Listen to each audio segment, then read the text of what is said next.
अस्सलाम वालेकुम, मैं हूं वैस मंगलवाला और आप देख रहे हैं वर्ल्ड वाइज, दुनिया को देखने का, जांचने का, परखने का एक अलग जाविया।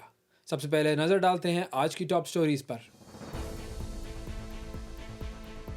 अमरीकी रियासत कैलिफोर्निया में Los Angeles county sheriff department के ट्रेनिंग सेंटर में धमाका, 3 अफराद हलाक। अमरीकी सदर डोनाल्ड ट्रंप का कहना है कि पाक भारत जंग में 5 तैयारे मार गिराए गए थे। अमेरिका ने यूक्रेन के सदर ज़ेलेंस्की को जबरी तौर पर हटाने का फैसला कर लिया।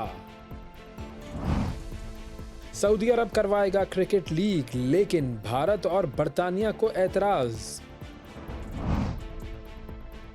और अमेरिका का जेफरी एप्स्टीन केस क्या रंग लाएगा?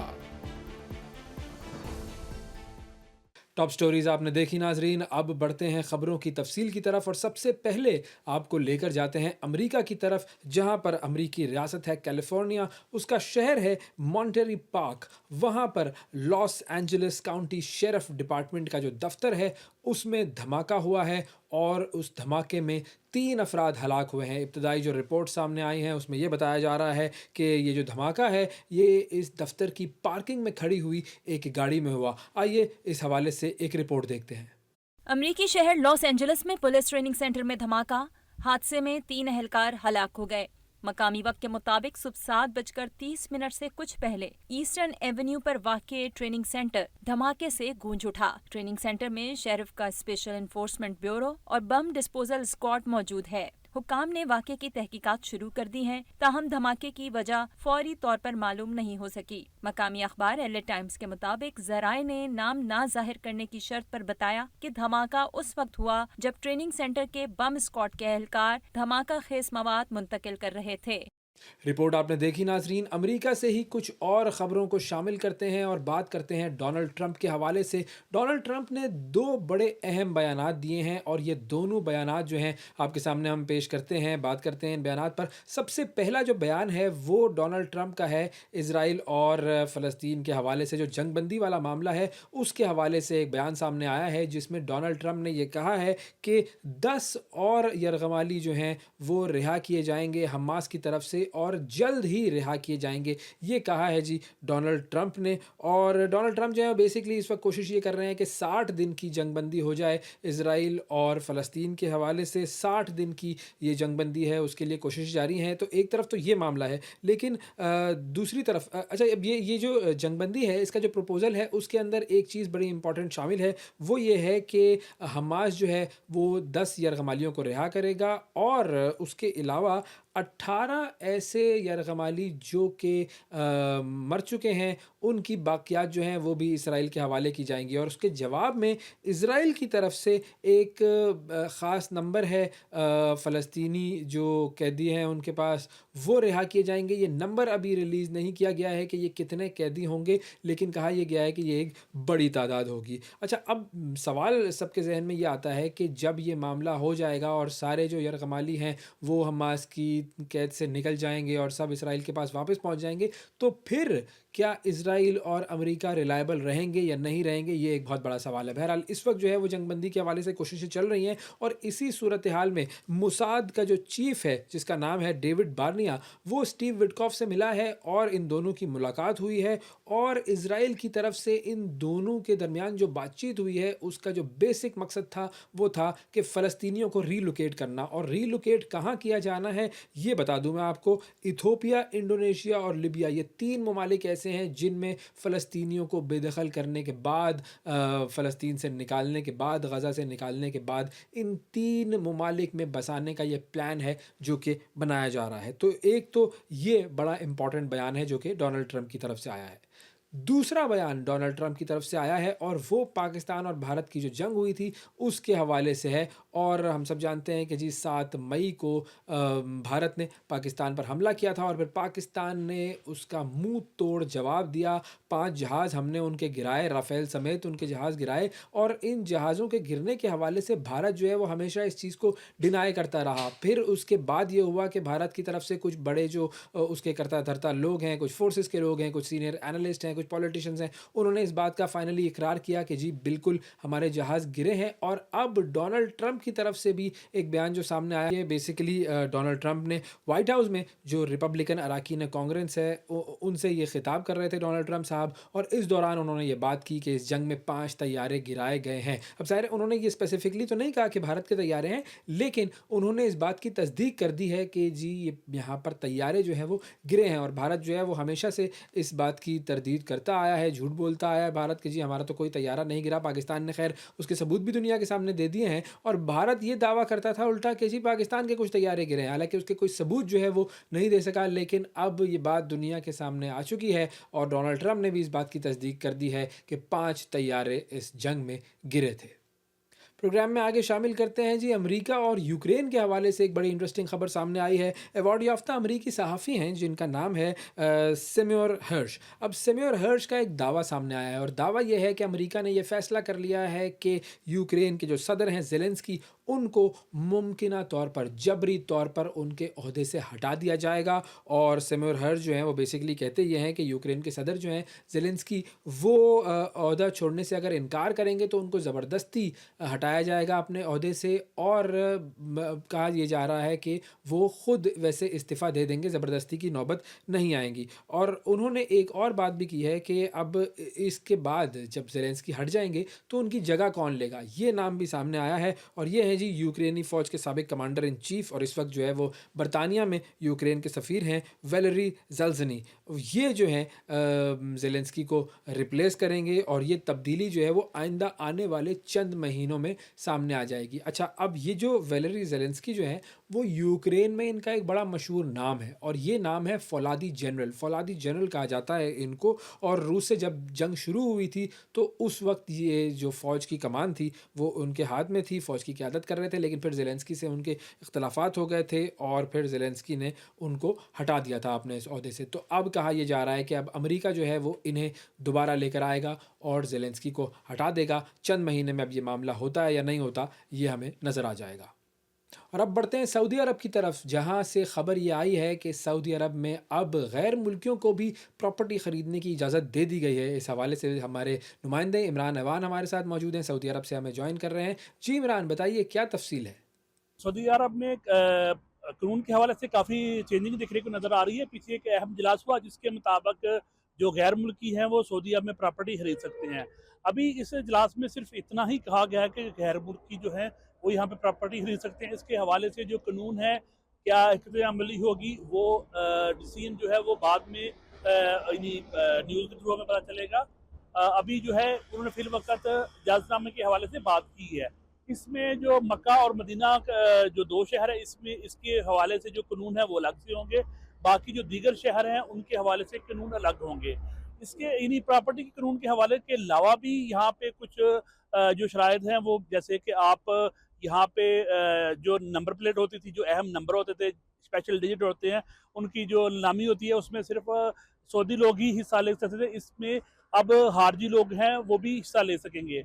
इसके अलावा जो एक अहम जो पेशरफ हुई है उसमें ये भी है कि आप जो सऊदी स्टॉक एक्सचेंज है इसमें भी आप अपनी जो है वो इन्वेस्टमेंट कर सकते हैं।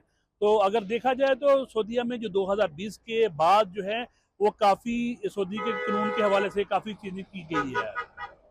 बहुत शुक्रिया अदा करेंगे। इमरान अवान हमारे साथ मौजूद थे, और बात हो रही थी कि सऊदी अरब में अब गैर मुल्कियों को प्रॉपर्टी ख़रीदने की इजाज़त जो है वो मिल चुकी है। और अब बात करते हैं कुछ क्रिकेट की दुनिया की। सऊदी अरब एक T20 क्रिकेट लीग करवाने जा रहा है। क्रिकेट के जो शायकीन हैं उनके लिए तो ये बड़ी अच्छी खबर है, क्योंकि उन्हें एक और इंटरेस्टिंग T20 क्रिकेट लीग देखने को मिलेगी। लेकिन ये बात भारत को और बरतानिया को हज़म नहीं हो रही, और ये दोनों ममालिक इस T20 लीग को ख़त्म करवाने के दर पे हैं। इस T20 लीग को सबूताज करना चाहते हैं। ये मामला क्या है, क्यों ऐसा ये करना चाह रहे हैं, इस हवाले से हम बात करते हैं। नसीम राजपूत साहब हमारे साथ मौजूद हैं, सीनियर स्पोर्ट्स जर्नलिस्ट हैं। अस्सलाम वालेकुम नसीम साहब, थैंक यू, बहुत शुक्रिया सर आपका, आपने प्रोग्राम के लिए वक्त निकाला। सबसे पहले मैं चाहूँगा कि अगर आप हमें थोड़ा सा गाइड कर सकें कि ये जो सऊदी अरब T20 लीग शुरू कर रहा है, इसका प्लान क्या है, इस T20 लीग का स्ट्रक्चर क्या है। देखिए, सऊदीया इस वक्त स्पोर्ट्स में बहुत ज्यादा इन्वेस्टमेंट करने जा रहे हैं। उन्होंने फुटबॉल का वर्ल्ड कप लिया, रोनाल्डो अल नसर से खेलते हैं, वहीं रहते हैं। इसी तरीके से दुनिया के टॉप स्पोर्ट्समैन को सऊदीया ने अपने मुल्क में मधु किया है, वो जहां बाकी गेम्स पे काम कर रहे हैं। देखिए फुटबॉल से सऊदीया का लगाव एक डिफरेंट है, लेकिन क्रिकेट उनके लिए एक नया गेम जरूर है।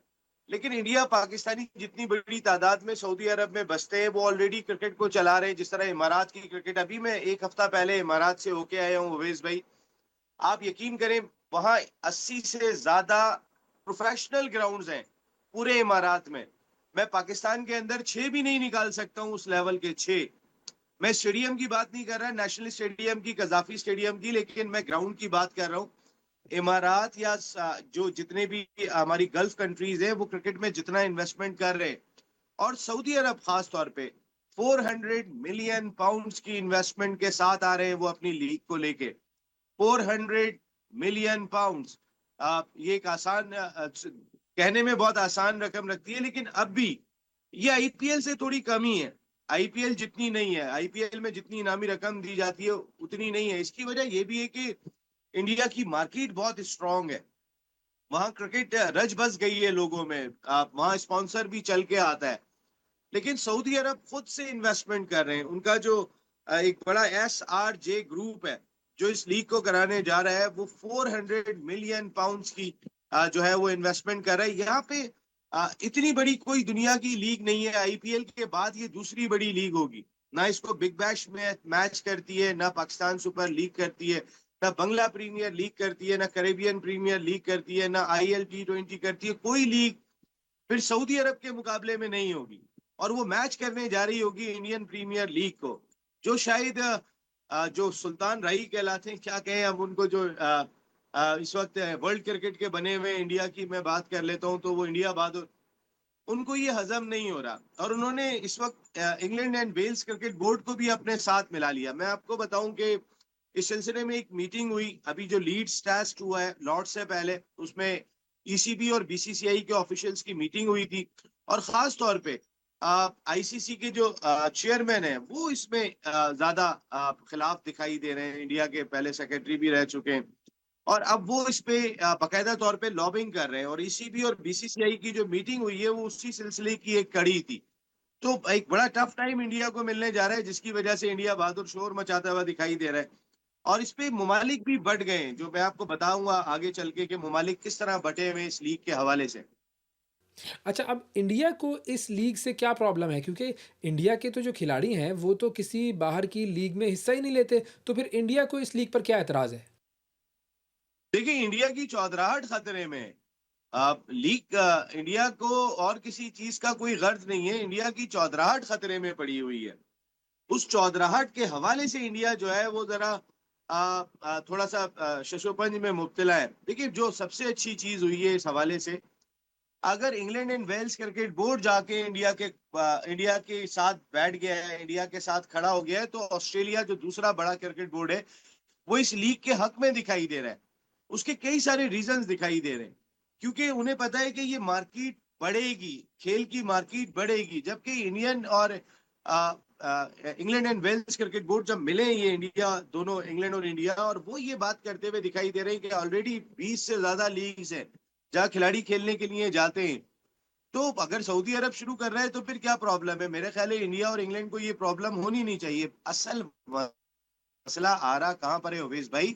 वो चौधराहट पे आ रहा है, क्योंकि सऊदी अरब जितने पैसों के साथ लीग को लेकर आ रहा है, ये पहला एडिशन है। जो उनका नेक्स्ट एडिशन होगा, SRJ ग्रुप बिल्कुल डिफरेंट प्लेटफॉर्म पे होंगे। अच्छा, इस लीग के साथ पाकिस्तानी खड़े हुए, जो और ज्यादा मुश्किलात का सबब बना हुआ है। वरना अगर सऊदी अरब में इंडियन इस लीग को कंट्रोल कर रहे होते, मेरे ख्याल है BCCI को या जेशाह को इस सिलसिले में कोई प्रॉब्लम नहीं होती। लेकिन वहां पे एक पाकिस्तानी है हमारे, जो एक कबीर खान फास्ट बॉलर है, वो उनके हेड कोच है वहां पे। इकबाल सिकंदर वहां पे एज ए क्रिकेट मैनेजर पहुंच गए। इकबाल सिकंदर 1992 वर्ल्ड कप का हिस्सा थे। तो पाकिस्तानी इस वक्त की पोजीशन पे इस लीग में दिखाई दे रहे हैं खास तौर पे। और जैसे मैंने कहा, सऊदी अरब जितना खर्चा कर रहा है अपने स्पोर्ट्स इंफ्रास्ट्रक्चर पे, वो बड़ा मसला होगा इनके लिए। देखिए जो असल मसला आ रहा है, वो आ रहा है एक स्पॉन्सर के ऊपर, जो सऊदी अरब का अरामको है। अरामको 70 मिलियन पाउंड साल के इंटरनेशनल क्रिकेट काउंसिल को देता है, 70 मिलियन पाउंड। और अब इसका बहाना बना रहे हैं क्योंकि अरामको पीछे खड़ा हुआ है इस सऊदिया लीग के भी। तो आईसीसी ये कहकर प्रेशराइज कर रहा है कि आप तो हमारे स्पॉन्सर हैं, आप वहां कैसे जा सकते हैं। बिल्कुल ऐसा ही है जैसे एमिरेट्स एयरलाइन जो है वो आईसीसी के तमाम ऑफिशियल्स की स्पॉन्सर है, उनकी टिकटिंग वो उन्हीं की किट पहन के खड़े होते हैं। इसी तरीके से अरामको के साथ इंटरनेशनल क्रिकेट काउंसिल का 70 मिलियन पाउंड्स का सालाना मुआहदा है। तो उस मुआहदे को सामने रखते हुए इंटरनेशनल क्रिकेट काउंसिल सऊदिया लीग पर अरामको के जरिए प्रेशर डालना चाहती है। अरामको बिलाशुबा सऊदी अरब की बड़ी कंपनी है, लेकिन मैं इंटरनली जो इस वक्त वहां पे मामला चल रहे हैं, मैं पूरे वसूख से आपको अवेज भाई बता रहा हूँ कि अरामको ने आईसीसी छोड़ने का अंदिया दे दिया, लेकिन वो सऊदिया की अपनी लीग से हटने को तैयार नहीं है, वो आईसीसी छोड़ने को तैयार है। जी और इंग्लैंड का जो क्रिकेट बोर्ड है वो क्यों इस मामले में इंडिया का साथ दे रहा है, वो क्यों सऊदी अरब की इस लीग के खिलाफ है? देखिए, असल प्रॉब्लम कहाँ पे आ रही है? असल प्रॉब्लम आ रही है मुफाद की। इंडिया के साथ मुफाद इंग्लैंड के खासे वसी पैमाने पे ऑस्ट्रेलिया के भी जुड़े हुए थे, लेकिन मैं मेरे लिए बड़ा सरप्राइजिंग था कि ऑस्ट्रेलिया अलहदा ब्लॉक में चला गया। इंग्लैंड और वरना इंग्लैंड, ऑस्ट्रेलिया और इंडिया, ये बिग थ्री आपको याद होगा, ये कोई बहुत पुरानी बात नहीं है जब ये बिग थ्री कहलाते थे। लेकिन बिग थ्री के एक मुल्क का बाहर होना ये बहुत इंपॉर्टेंट है। ये सऊदिया लीग के लिए भी बहुत इंपॉर्टेंट है, खेल के लिए भी बहुत इंपॉर्टेंट है, क्योंकि अगर ऑस्ट्रेलिया अगर स्टैंड ले गया आने वाले वक्त के अंदर, वो जाके साथ में खड़ा हो गया कि मेरे प्लेयर खेलने जाएंगे, क्योंकि इंडिया और इंग्लैंड ने वाजे कर दिया कि हमारे प्लेयर सऊदी लीग खेलने के लिए नहीं जाएंगे। इंग्लैंड के इंडिया के दबाव पे इंग्लैंड अपने प्लेयर्स को नहीं भेज रहा है। लेकिन अगर ऑस्ट्रेलिया प्लेयर भेजने में कामयाब हो गया तो न्यूजीलैंड का भी दिल बड़ा होगा, साउथ अफ्रीका का भी दिल बड़ा होगा, पाकिस्तान का दिल तो ऑलरेडी बहुत ही बड़ा है, क्योंकि इंडिया जिस तरीके से हमारे साथ ट्रीट करता है हमारे सबके सामने। श्रीलंका का दिल बड़ा होगा, बांग्लादेश का दिल बड़ा होगा। तो जो ऑस्ट्रेलिया स्टैंड लेने जा रहा है, अल्लाह करे वो उसके ऊपर कायम रह गया, तो फिर ये खेल के लिए अच्छा होगा। मैं जो बात कर रहा हूँ अवेश भाई, मैं खेल के लिए बात कर रहा हूँ। आज बात क्या होती है जी, चैंपियंस ट्रॉफी हो रही है, इंडिया को फेवर मिल रहा है, इंडिया एक एक ही मुल्क शहर में रहता है, एक ही ग्राउंड में प्रैक्टिस करता है, एक ही होटल में ठहरता है, बाकी टीमें ट्रैवल कर रही हैं। वर्ल्ड T20 होता है अमेरिका में, इंडिया न्यूयॉर्क को बेस बनाता है, न्यूयॉर्क में अपने सारे साइड मैच खेलता है। पाकिस्तान कभी कहीं जा रहा है, कभी कहीं जा रहा है, और आखिर में न्यूयॉर्क में इंडिया से खेलने आ रहा है। जो फेवर इंडिया को इंटरनेशनल क्रिकेट काउंसिल देता है, सऊदिया से आने वाला पैसा, इंडिया किस बात पे चौड़ा है? अपने मुल्क में पैसे की वजह से चौड़ा है ना। जो पैसा वो प्रोड्यूस करते हैं, उनकी मार्केट बहुत बड़ी है, क्रिकेट चलाने में वो कहते हैं हम ही चला रहे हैं। तो वो जो पैसे का बैलेंस हो जाएगा सऊदी अरब के आने के बाद, वो खेल में बैलेंस कायम करने में, बरकरार रखने में इंपॉर्टेंट रोल प्ले करेगा। तो सऊदी लीग को हम सबको सपोर्ट करना चाहिए और हर स्टेक होल्डर को सपोर्ट करना चाहिए, क्योंकि ये बीसीसीआई और आईपीएल की मोनोपोली खत्म करेगा जो खेल के मुफाद में है। शायद इंडिया के मुफाद में ना हो, लेकिन खेल के मुफाद में है। नसीम साहब, पाकिस्तान का जो क्रिकेट बोर्ड है वो इस पूरे मामले में सऊदी अरब की जो T20 क्रिकेट लीग है उस मामले में उसका क्या स्टांस है? देखिए, पाकिस्तान ने अभी तक खुल के कुछ नहीं बोला और खुल के बोलने की कुछ जरूरत ही नहीं है। इस मामले पे अब तक जितनी भी खबरें आ रही हैं वो इंटरनली आ रही हैं, चाहे लीड्स में बीसीसीआई और ईसीबी की मीटिंग हो, कोई भी खुल के नहीं आ रहा। मीडिया आ रहा है, कोई बोर्ड नहीं आ रहा। लेकिन मैं आपको बताऊं, इंटरनली पाकिस्तान की पूरी हिमायत अपने दोस्त मुल्क सऊदी अरब को हासिल है। पाकिस्तान क्रिकेट बोर्ड इंटरनली पूरी तरीके से उनके साथ खड़ा हुआ है और बिल्कुल खड़ा होगा। अभी आप देखें, आपको अंदाजा हो जाएगा कि अभी बांग्लादेश में एशियन क्रिकेट काउंसिल की मीटिंग के पीछे इंडिया ने किस तरीके के हथकंडे इस्तेमाल किए। तो हम सब ने देखे कि वहां नहीं जाना है, क्योंकि बांग्लादेश में अब हसीना वाजिद नहीं है, तो अब उनको प्रॉब्लम है वहां जाने के लिए। अब उनके सियासी ताल्लुकात अच्छे नहीं है, आज वो सियासी ताल्लुकात का रोना रो रहे हैं। कल वो पाकिस्तान के इवेंट को बांग्लादेश ट्रांसफर करने की बात करते थे जब तक वो हसीना वाजिद होती थी। तो सियासी मामलात को इंडिया हमेशा क्रिकेट में लेके आता रहा है। पहले वो पाकिस्तान के मामले में लेता हुआ आया, हमारी हुकूमत बताएगी पाकिस्तान तो ये कर रहा है वो कर रहा है। अब बांग्लादेश के भी खिलाफ हो गए वो एशियन क्रिकेट काउंसिल के इजलास की वजह से। तो बांग्लादेश ऑलरेडी पाकिस्तान के साथ खड़ा हुआ है। ऑस्ट्रेलिया अगर साथ में आके खड़ा हो गया तो बहुत ही टफ टाइम होगा। मैं अवेश भाई बता रहा हूँ इंडिया को भी और इंग्लैंड को भी, अगर एक ऑस्ट्रेलिया अपने कदमों में आके जम के खड़ा हो गया। बीसीसीआई तोड़ने की बहुत कोशिश करेगा, लेकिन मेरा ख्याल है सऊदी अरब का जो पैसा है उसकी चमक जो है वो बाकी ममालिक तक जरूर जानी चाहिए एक तरीकेकार के तहत, ताकि उसको क्रिकेट को बैलेंस करने में मदद मिले। और वो ममालिक जो शायद हो सकता है ऑस्ट्रेलिया भी आने वाले वक्त में इंडिया के साथ जाके खड़ा हो जाए, जो हमने माजी में बिग थ्री के इशू पे देखा था। सऊदी अरब का पैसा, उनकी मार्केट मार्केट वैल्यू जो है वो इन ममालिक को, इनके प्लेयर्स को कंट्रोल करने में बड़ा रोल प्ले करेगी। अच्छा, अगर हम थोड़ा-सा रिलेशनशिप देखें आईसीसी का और सऊदी अरब का, तो गुज़िश्ता कुछ अरसे में ये दोनों जो हैं वो काफ़ी करीब आए हैं। तो अब आईसीसी इस लीग के हवाले से क्या करेगा? क्योंकि वहाँ पर तो जय शाह बैठा हुआ है। देखिए आईसीसी एक इंडिपेंडेंट गवर्निंग बॉडी है, कहने को है। मोस्टली फैसले जो होते हैं वो इंडिया के ही होते हैं। इंडिया जब जयशाह नहीं थे उस वक्त भी उतनी ही पावरफुल था जितना इस वक्त जयशाह की मौजूदगी में इंडिया पावरफुल है। पहले भी वो इतने ही पावरफुल थे ओवैस भाई। लेकिन अब मामला थोड़े से जो है वो आहिस्ता-आहिस्ता बदल रहे हैं, क्योंकि दुनिया की कोई और दूसरी लीग इतना पैसा प्रोड्यूस नहीं कर रही थी जितनी सऊदिया लीग करने जा रही है। कोई भी लीग, चाहे इमारात में लीग हो रही थी, वो भी इतना पैसा प्रोड्यूस नहीं कर रही थी जो सऊदी अरब करने जा रहा है। अब बहाना बना रहे हैं वो ये कि मेन उनको मसला क्या है? मेन मसला ये है कि इंडियन का इसमें इनपुट ज्यादा नहीं है जो सऊदी अरब में हो रही है। हालांकि काफी अरसे से इंडियन ऑफिशियल्स ही सऊदीया की क्रिकेट को भी लीड कर रहे थे, लेकिन अब उनका इनपुट इतना दिखाई नहीं दे रहा है इस लीग के अंदर। इसमें पाकिस्तानी थोड़े से छाए हुए हैं। जो पहला मसला भारतीयों को दिखाई दिया। नंबर टू, सऊदी अरब जितना पैसा 400 मिलियन पाउंड्स की इन्वेस्टमेंट अगर वो करने जा रहे हैं तो किसी भी खिलाड़ी को चौंका देने के लिए काफी है। और आपने देखा होगा कि अब बहुत सारे लोग अपना नेशनल सेंट्रल कॉन्ट्रैक्ट साइन नहीं कर रहे लीग्स की वजह से। उन्हें लीग्स में जाके खेलना है। तो आगे इस क्रिकेट का सिनेरियो बदलता हुआ जा रहा है। मैं कहता हूं कि सऊदिया लीग जो है वो क्रिकेट का बैलेंस वापस लाने में रोल प्ले कर सकती है। गो के ये भी बहुत मुश्किल काम होगा। इंडिया बहादुर के कदम जितने जमे हुए इंटरनेशनल क्रिकेट काउंसिल में, लेकिन कहीं ना कुछ बैलेंस जरूर आएगा। और इस बैलेंस के लिए तमाम क्रिकेट बोर्ड को साथ में खड़ा होना पड़ेगा सऊदिया लीग के, ताकि पैसा फिर दो जगह से आ रहा होगा क्रिकेट में, सिर्फ इंडिया से नहीं आ रहा होगा, सऊदी अरब से भी आ रहा होगा। तो उसका फायदा होगा। फिर जब पैसा दो जगह से आएगा तो जो एक की मोनोपोली है वो कम होगी और वो तकरीबन बैलेंस हो जाएगी। और फाइनली ओवरऑल अगर हम बात करें क्रिकेटिंग वर्ल्ड की, तो उसके लिए ये जो सऊदी अरब की क्रिकेट लीग है, ये कितनी इम्पोर्टेंस रखती है?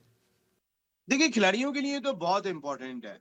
इसलिए खिलाड़ियों के लिए इंपॉर्टेंट है क्योंकि अ, खिलाड़ियों को तो पैसा चाहिए, उनका कैरियर होता कितना है। लेकिन अगर मुझसे आप सच्चाई से पूछें, ग्राउंड रियलिटी की बात करें, मैं सऊदिया लीग के हक में हूँ, लेकिन मैं जो इतनी सारी लीग्स हो रही हैं इनके हक में नहीं हूँ।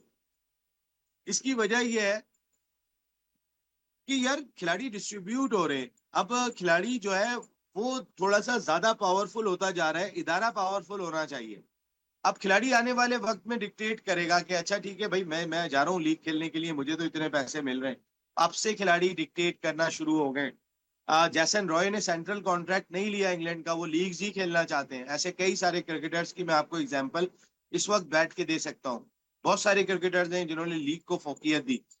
तो आने वाले वक्त में जब जाहिर है सऊदी अरब की लीग आएगी तो क्रिकेटर्स और साउंड होगा, क्योंकि अब एक और लुक्रेटिव लीग उनके लिए होगी खेलने के लिए।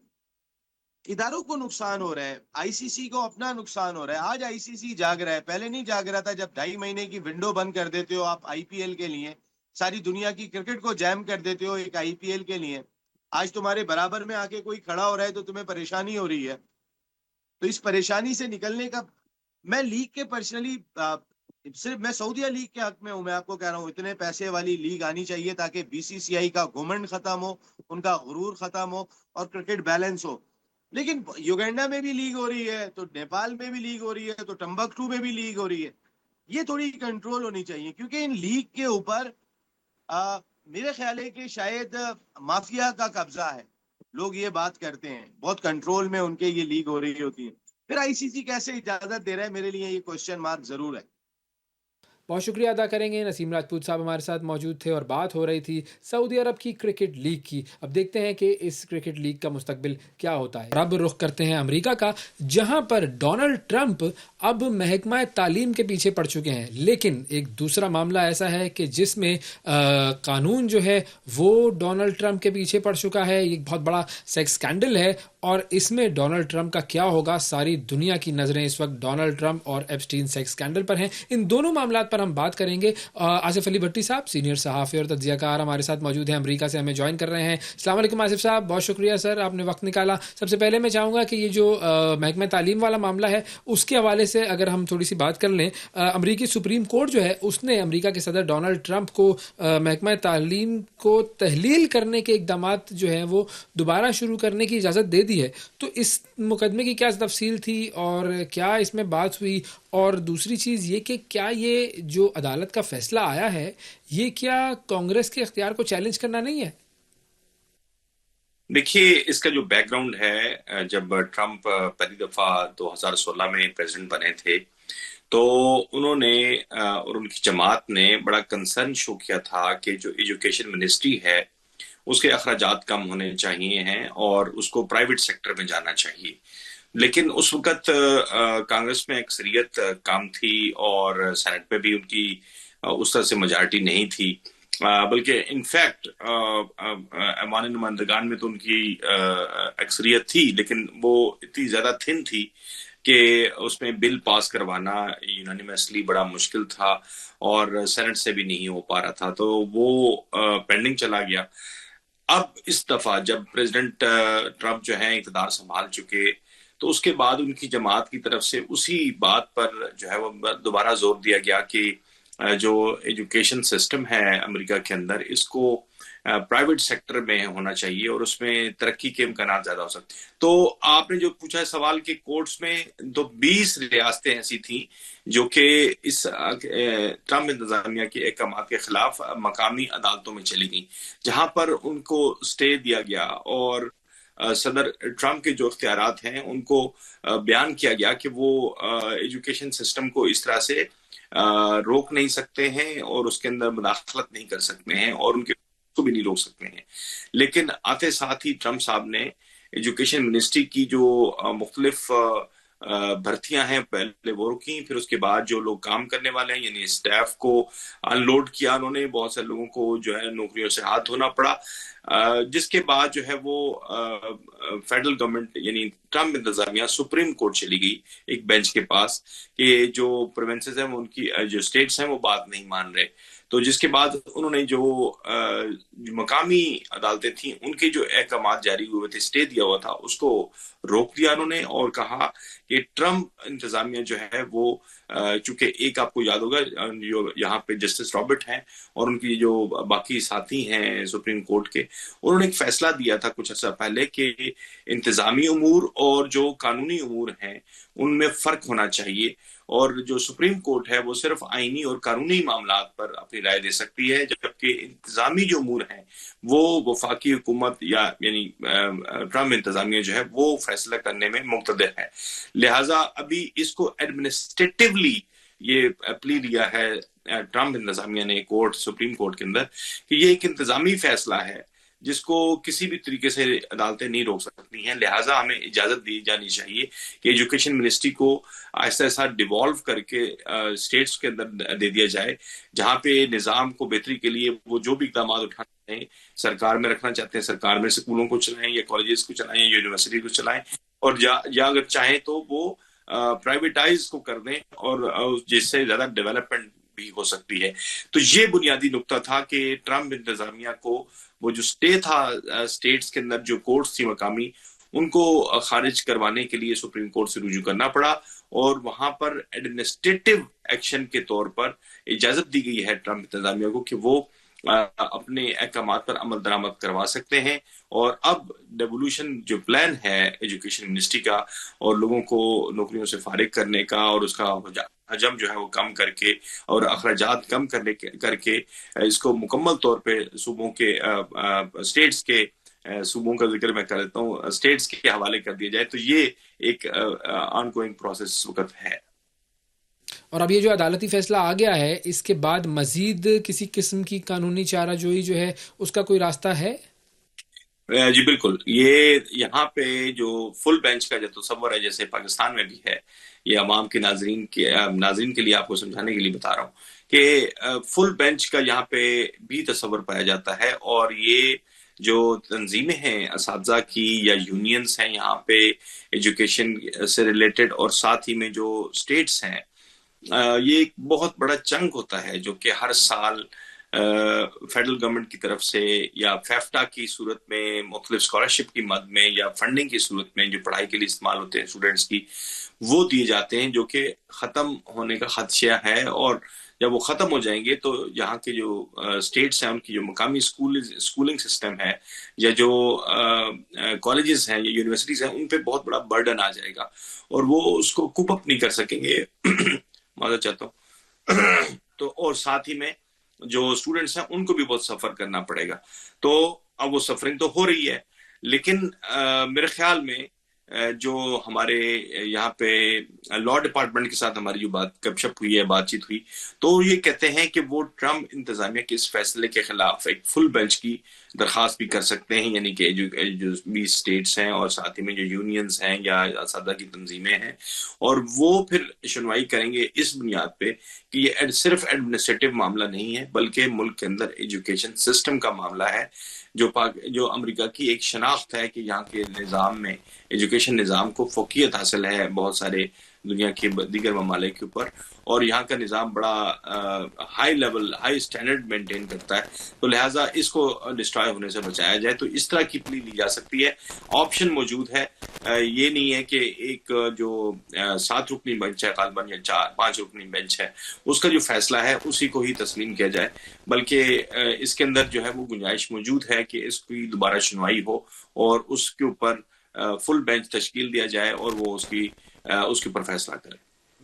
ओके, अच्छा, अब महकमा तालीम से अब ज़रा हम रुख करते हैं एक ऐसा मामला जिसकी वजह से डोनाल्ड ट्रंप के पसीने छूट रहे हैं, एप्स्टीन सेक्स स्कैंडल। मैं चाहूँगा इसके बारे में थोड़ा सा बता सकें कि ये बेसिकली ये जो स्कैंडल है एप्स्टीन का, ये है क्या? देखिए, एप्स्टाइन जो है ये एक ऐसी शख्सियत है जिसके बारे में जो नाजेबा फिल्म्स हैं उनके बनाने के हवाले से, और फिर वो खुद भी जो रिप्यूट है उनकी नौजवान खवातीन के साथ इन्वॉल्व होने के हवाले से, खासतौर पे पाम बीच का जो एरिया है एलए के अंदर, ये बड़ा मशहूर था आज से कोई 20-30 साल पहले। और उसके अंदर ट्रंप की जो उनके साथ दोस्ती थी बतौर बिजनेसमैन, वो बहुत गहरी थी, और ये बात रिकॉर्ड पे मौजूद है और ट्रंप का अपना स्टेटमेंट भी मौजूद है कि he is one of fantastic man. तो वो एप्स्टाइन की बहुत ज्यादा तारीफ भी करते थे और उनकी मददसराई के साथ साथ उनकी पार्टीज में भी जाते थे, और वहां पर जो खवातीन के साथ ताल्लुक बनाना होता है या मुख्तलिफ रवाबित हैं, उनके ऊपर बड़े फखरिया तौर पे कहा करते थे। मुख्तलिफ किस्म के उनके नाजेबा अल्फाज भी मौजूद है, रिकॉर्ड का हिस्सा है। और डोनाल्ड ट्रंप जो है वो इस पूरे केस में किस तरह इन्वॉल्व्ड हैं, और डोनाल्ड ट्रंप को इसकी वजह से किस तरह का जो कानूनी नुकसान है वो उठाना पड़ सकता है? जी बिल्कुल, ये चूंकि मैंने जिक्र किया कि पाम बीच का जो एरिया है वहाँ पे इनकी बहुत गहरी दोस्ती थी, और बिजनेसमैन के तौर पे उस वक्त ट्रंप पहचाने जाते थे आज से 20-30 साल पहले, 15 साल पहले या 20 साल पहले। और उस दौरान वो उनका जहाज भी इस्तेमाल, एप्स्टाइन के जहाज को भी इस्तेमाल करते थे ट्रैवलिंग के लिए, और मुख्तलिफ जो शूटिंग्स होती थी मूवीज की या जो मुख्तलिफ किस्म के खवातीन के साथ रवाबित होते थे, उसमें वो उनके दोस्त, करीबी दोस्त समझे जाते थे, और ये उनकी पार्टीज में भी जाते होते थे, और ट्रंप साहब उनकी तारीफ करते होते थे कि वो he is a fantastic man. और ये रिकॉर्ड का हिस्सा है कि मुख्तलिफ मौक़ों के ऊपर बहुत सारी उनकी वीडियोस और तस्वीर भी मौजूद हैं। लेकिन अब जो ट्रंप साहब हैं वो चूंकि प्रेसिडेंट हैं, और इससे पहले 2016 में भी उन्होंने अपनी उससे दोस्ती ना होने की बार बार ये लोगों को बात कही थी कि अब वो पुराना मामला है, बहुत पुरानी हमारी जान पहचान है, लेकिन अब मेरा उससे कोई राब्ता नहीं है। लेकिन अब वो केस दोबारा से जब सामने आया है और एक दूसरे केस की सुनवाई के दौरान ये मुख्तलिफ रिमार्क सामने आए और एप्स्टाइन के जो उनके ऊपर जो अडल्ट्री का इल्जाम है उस पर बात हुई, यानी कि ऑफेंडर के तौर पर, तो वो ये जिक्र में साथ में ट्रंप साहब की दोस्ती का जिक्र भी आ गया। इसके ऊपर ट्रंप साहब से रिसेंटली सवालात भी हुए हैं। प्रेसिडेंट ट्रंप ने बड़े वाज़ेह तौर पे कहा है कि वो कभी भी पसंदीदा शख्सियत उनकी नहीं रहे और वो उनको एक दफ़ा उन्होंने क्लब में उसका कोई गवाह भी मौजूद है कि उन्होंने उसको क्लब से बाहर निकाल दिया था कि वो मुख्तलिफ गंदी हरकत में मुलव्वस था। लेकिन ये बात होना शुरू हुई है कि उस स्कैंडल का कहीं ना कहीं जाके रब्त जो है वो ट्रंप के साथ जोड़ने की कोशिश की जा रही है, जिसको ट्रंप साहब साफ डिनाई कर रहे हैं। और प्रेसिडेंट ट्रंप ये कहते हैं कि ये माजी की दोस्ती थी या जान पहचान थी, लेकिन पिछले 15 साल से 10-15 साल से उनका उनसे कोई राब्ता नहीं है, ना उनसे कोई कभी बात हुई है उनकी, लिहाजा वो नहीं जानते उसको कि वो क्या करता रहा है और वो कभी इन्वॉल्व भी नहीं रहे। तो ये बात अब जब कोई किसी पहलू से अगर कोर्ट में चैलेंज होती है या उनके खिलाफ जिस तरह का इस वक्त माहौल बन रहा है उनके इक़दामात के खिलाफ, अगर कोई परसू कर लेता है इसको, तो ये काफी सारे एविडेंस ऐसे मौजूद हैं वीडियो के और ऑडियोज के कि वो मुमकिन तौर पे ट्रंप साहब के खिलाफ जा सकते हैं और उनकी प्रेसिडेंसी को भी खतरा हो सकता है। बहुत शुक्रिया अदा करेंगे। आसिफ अली भट्टी साहब हमारे साथ मौजूद थे, अमेरिका से हमें ज्वाइन कर रहे थे और डोनाल्ड ट्रंप के हवाले से बात हो रही थी। आए दिन कुछ ना कुछ होता रहता है, या तो डोनाल्ड ट्रंप कुछ करता रहता है या फिर डोनाल्ड ट्रंप के साथ कुछ ना कुछ होता रहता है। नाज़रीन, आज के प्रोग्राम में इतना ही। आपसे अगले प्रोग्राम में फिर मुलाकात करेंगे। उस वक्त तक के लिए इजाज़त दीजिए। अल्लाह हाफ़िज़।